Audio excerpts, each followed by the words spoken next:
análisis, la opinión precisa. En Al Día con Vigía damos paso a nuestros invitados. Damos paso a nuestros invitados.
La seguridad se ha convertido en uno de los principales desafíos para el desarrollo económico del país. Durante los últimos años, el sector productivo también ha debido enfrentar varios problemas y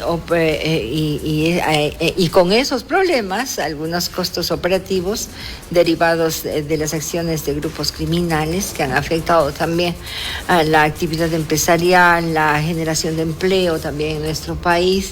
Pues frente a esta realidad también el gobierno ha impulsado una serie de medidas orientadas a fortalecer la seguridad y recuperar el control territorial, acciones que han sido respaldadas por diversos sectores productivos.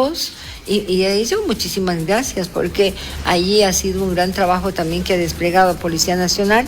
Sin embargo, algunos representantes también han manifestado su preocupación respecto a decisiones y pronunciamientos que podrían también limitar el alcance de estas estrategias y afectar los avances alcanzados en materia de seguridad, especialmente en estos últimos meses. Qué gusto contar con la presencia del abogado Diego Paredes, expresidente de Ecuador Industrial, con quien dialogaremos sobre este tema, la relación entre seguridad, inversión, empleo, desarrollo productivo en el país, así como estos desafíos que enfrenta actualmente el sector industrial ecuatoriano. Qué gusto tenerlo acá, abogado. Bienvenido, buenos días. Muchas gracias, muy buenos días y un saludo a toda su comunidad. Bueno, yo mencionaba que en los últimos años la inseguridad se ha convertido en una de las principales preocupaciones también para los ecuatorianos, y no se diga para ustedes como industriales, desde su perspectiva del sector. ¿Cómo impacta también este problema en el accionar diario del trabajo que ustedes desarrollan? Bueno, básicamente muy buenos días, gracias por la pregunta. Básicamente impacta directamente en el costo. No tenemos en el Ecuador una política de competitividad todavía bien estructurada. Hemos puesto mucho énfasis en la política comercial, pero claro, frente a esta falta de política de competitividad, añadirle un costo más, que es la seguridad, a todas las industrias, es básicamente difícil. Por eso es que nosotros hemos estado en mesas de diálogos con principalmente el gran actor de esto, que es la Corte Constitucional, porque hemos visto que necesitamos reforzar la seguridad, porque a veces cuando la Policía Nacional quiere hacer su trabajo, se ve impedida por normas constitucionales que no le permiten hacer efectivamente su trabajo. Esta suerte de ir quitándole a los decretos ejecutivos del presidente muchas cosas que está por obligación hacer, es inaudito. Y eso es lo que nosotros hemos venido criticando. Hay una suerte como prosa, vamos a controlar la prosa, vamos a controlar el verso del decreto y vamos a quedar bien con la ciudadanía, con la protección de los derechos fundamentales, cuando se olvida la Corte Constitucional que hay que proteger al ciudadano. Bueno, aquí, ¿qué garantías en todo caso se considera que debe ofrecer también el Estado, doctor, en este accionar y evitar que exista esta incertidumbre de toma de decisiones? Claro, mire, por ejemplo, estamos es anecdótico lo que hace la Corte. La Corte Constitucional dice, por ejemplo, que los actos deben ser mínimamente motivados. Ya hace varios años estamos con esta nueva tendencia de la motivación, sacándole un poco el cuerpo al derecho progresivo a la motivación de los actos. Y por otro lado, le exige al presidente de la República que motive hasta más no poder por qué pone tal o cual medida de restricción para los estados de excepción. Y claro, léase, limitando al ejercicio de la fuerza de los órganos de control como la policía y las Fuerzas Armadas y no permitiéndoles hacer un efectivo control. Entonces, a eso es lo que nosotros nos hemos preocupado muchísimo en estos últimos tiempos, a ver las actuaciones, porque si bien es cierto, el señor presidente de la República tiene toda la buena voluntad de hacerlo y nosotros nos hemos adherido a todas estas medidas de excepción, colaborando y tratando de aminorar los costos, bueno, pues resulta que la Corte Constitucional no responde a las necesidades del país. Y esto lo vemos, no porque yo lo diga, sino en los dictámenes de los decretos. Sí, pero corríjase esto, o añádese esto, o que venga la Defensoría, o aumentando más cuestiones en donde no permite el libre ejercicio del control por parte de las autoridades en los casos concretos. ¿Y ustedes consideran que los pronunciamientos de pronto de la Corte Constitucional no brindan suficientes márgenes o el suficiente margen de acción para cumplir con eficiencia la misión que está tanto para Fuerzas Armadas, por ejemplo, o Policía Nacional? No, mire usted. En estado de excepción, de acuerdo a la norma constitucional, el presidente puede mandar varios proyectos de ley de carácter económico urgentes. La Corte Constitucional, cuando cercena estos estados de excepción, lo que dice es, tiene que usted presentar un programa detallado de cómo va a enfrentar la delincuencia, como que si la delincuencia se terminara de la noche a la mañana. Bueno, interesante.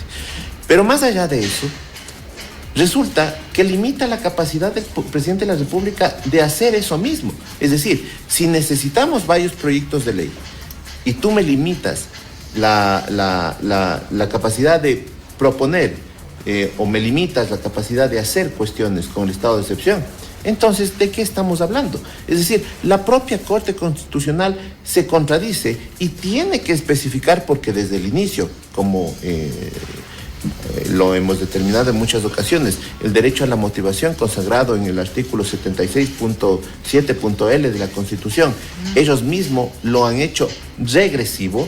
Entonces resulta que tienes control de dictámenes de constitucionalidad indicando que el presidente tiene que motivar reforzadamente tal o cual situación que le dan a los organismos de control o como la policía y las Fuerzas Armadas. Entonces, este tipo de cosas, haciendo política constitucional y no dejando que las autoridades tomen las decisiones adecuadas en un momento crucial para el Estado. Porque si la normalidad, o sea, parece que la Corte Constitucional está diciendo al presidente, mire, sí, esto de la inseguridad ya es un tema normal, ya no necesita estados de excepción. Es como que, claro, no lo leemos de esa manera, pero eso es lo que me parece nos está tratando de decir, pues, porque yo tengo toda la esperanza puesta en que esto y cada autoridad hace el mejor esfuerzo en controlar, pero esto no se logra de la noche a la mañana.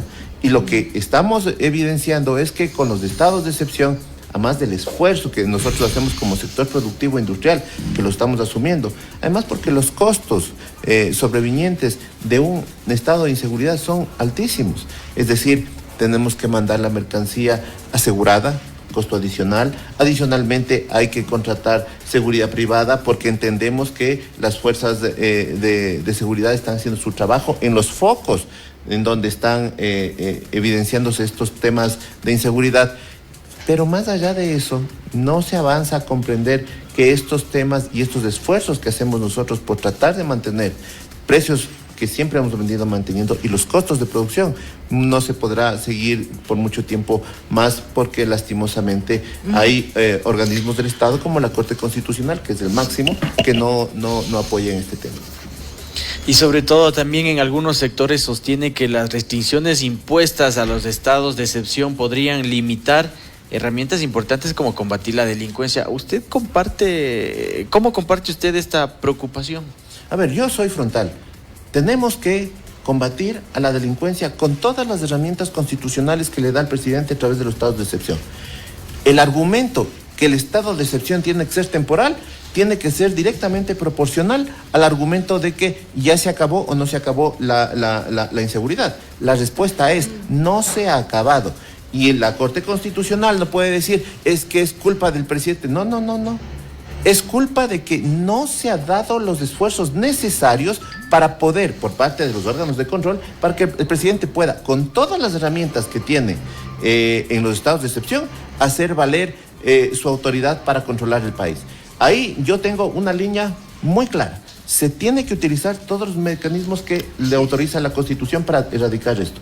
Que no es fácil, que nos cuesta mucho, que yo lastimosamente veo que la Corte Constitucional no tiene una visión de constitución y de seguridad, sino de derechos humanos y cómo voy a hacer para quedar bien ante los foros internacionales y decir, yo hice esto, es una cosa muy distante. En el Ecuador hay que poner orden y en el Ecuador hay que hacer y utilizar todos los mecanismos que nos da para que las fuerzas del orden puedan ejercer su trabajo adecuadamente. Ahora, ¿considera usted que el país requiere reformas legales o constitucionales que otorguen mayor seguridad jurídica? A ver, yo creo que las normas están determinadas. La evolución de los derechos fundamentales en el Ecuador, y eso es lo que no han entendido la Corte Constitucional, están ahí por algo. Llegamos a un estado de catálogo de derechos demasiado amplio y en la práctica tenemos estos problemas de seguridad porque ya vemos y vivimos en la práctica que nuestro catálogo de derechos es muy permisivo. Por otro lado, sí necesitamos una reforma constitucional. Necesitamos una reforma constitucional para que no haya tanta dispersión de responsabilidades y haya responsabilidades con menos autoridades, como por ejemplo el CCCCP, de nominación de autoridades. Esto es una pérdida de tiempo. Al Congreso o a la Asamblea hay que dejarle su órgano o su función natural, ejercer la política. Para eso está la Asamblea Nacional. La política no es, no tiene nada que ver con no conversar, con no ponerse de acuerdo y no llegar a puntos de vista muy claros. El tema de la meritocracia, nos vendieron ese cuento bien bonito.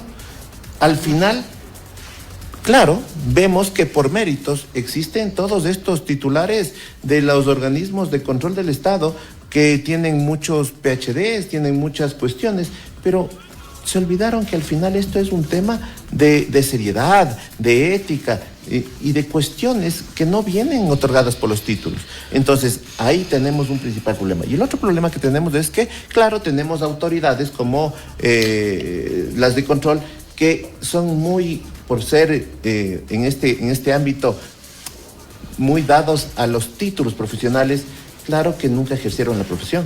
Entonces, cuando uno está en las calles, cuando uno está ejerciendo la profesión, cuando uno está en un emprendimiento, en una industria, cuando uno está en el día a día con la gente, en el mercado, en todo lado, uno se da cuenta que la realidad del ecuatoriano es diferente. Estas personas que en su vida debieron haber entrado a una cárcel, en su vida debieron haber entrado a un mercado en donde mayorista, en donde se comercian los productos, que en su vida debieron haber entrado en lugares en donde existe la delincuencia. Entonces estas personas solamente dictan normas y aplican sin tener conocimiento de la realidad del país. Bueno, ahora se está trabajando también en territorio muchísimo para conocer de cerca también lo que pasa con cada uno de nuestros hermanos ecuatorianos. ¿Qué tan importante ha sido también la coordinación de ustedes en estas mesas que se han mantenido durante todos estos meses, en mesas de seguridad que se han mantenido y ustedes han estado presentes en ellas? Bueno, el apoyo total. Nosotros desde el inicio apoyamos totalmente el tema del toque de queda. Sabemos que esto había que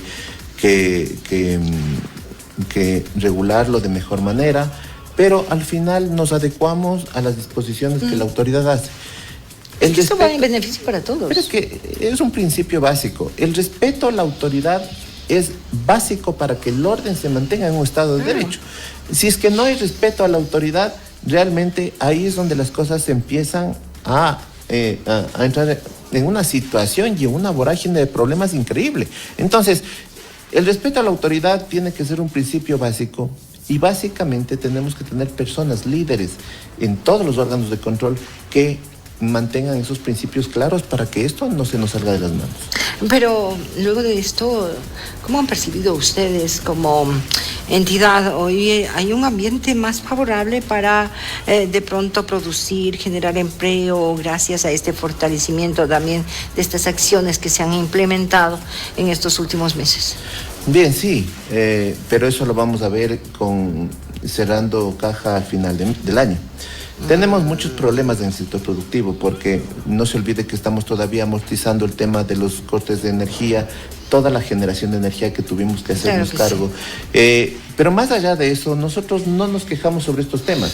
El tema de la capacidad de compra del ecuatoriano, el tema del consumo del ecuatoriano. Y vea qué buena noticia. El día de hoy amanecimos con la noticia que tenemos 90 puntos menos en el riesgo país.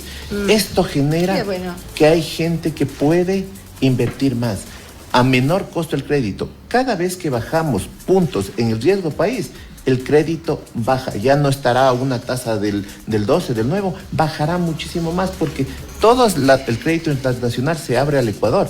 Yo entiendo esa visión del presidente y yo le felicito porque tuvimos la buena noticia de que bajaron 90 puntos más, pero más allá de eso hay que controlar, pero con la ayuda de los órganos que le facultan a la policía a ejercer sus actuaciones de manera legítima. Eso es importantísimo. Bueno, la policía realiza su trabajo constantemente, operativos permanentes, ha dado grandes golpes al crimen organizado en el país y en varias provincias. Lamentablemente muchos delincuentes salen por la puerta de atrás. Y esto ha dejado mucho que desear. Pero ese es otro tema, doctor, que abordaremos en algún momento con usted. ¿Qué papel debe cumplir las empresas privadas, la ciudadanía, las instituciones para construir un entorno competitivo en el país, más seguro, doctor? A ver, tema de competitividad, se viene cosas muy interesantes. Para modernizar la industria en el Ecuador necesitamos crédito barato y poder tener capital de trabajo. Y claro, por eso es que yo le digo con mucho entusiasmo de que haber bajado 90 puntos en el riesgo país, esto le abre el crédito a la industria para poder hacer. Hay mayor credibilidad del mundo. Inversiones en el tema de la industria y claro, como tenemos ya una política comercial abierta, veamos qué va a pasar ahora con los temas de exportación y de consumo interno. El Ecuador creo que debería terminar con mejores índices que el año anterior en este año y creo que eso es lo que le va a generar mayor empleo.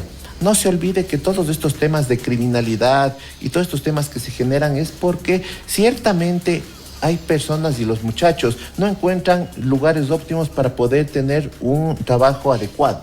Es decir, afiliados del IES, ganando un salario y haciendo cuestiones técnicas en donde más se genera trabajo, que es en la industria ecuatoriana.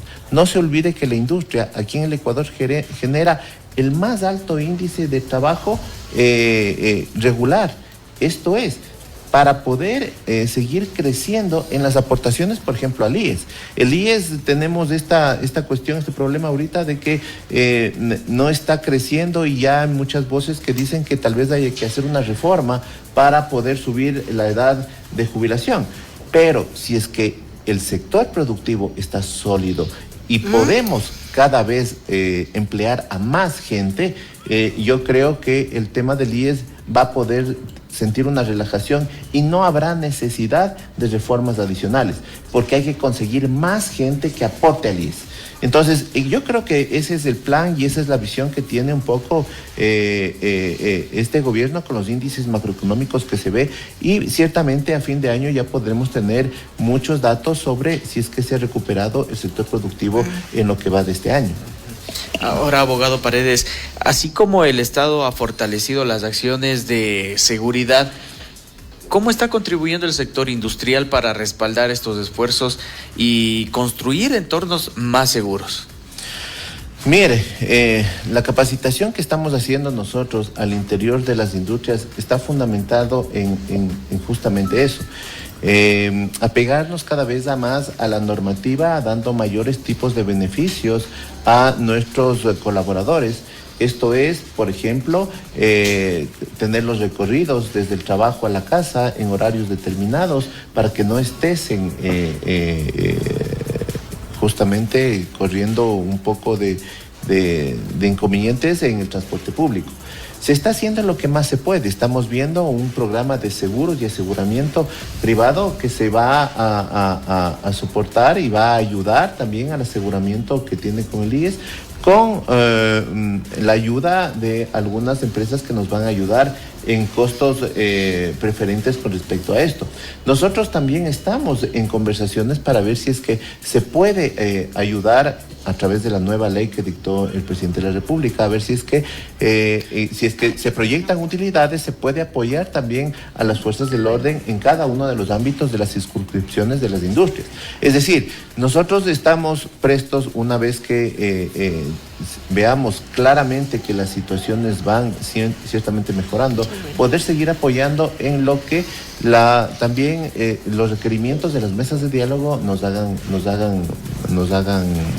saber, y básicamente podamos nosotros encontrar el apoyo en el resto de agremiaciones, no solo industriales, sino también comerciales, que son las que donde más se producen este tipo de delitos, porque usted sabe que en los mercados, alrededor de los mercados y de los centros comerciales, es donde más problemas de seguridad se generan hoy por hoy.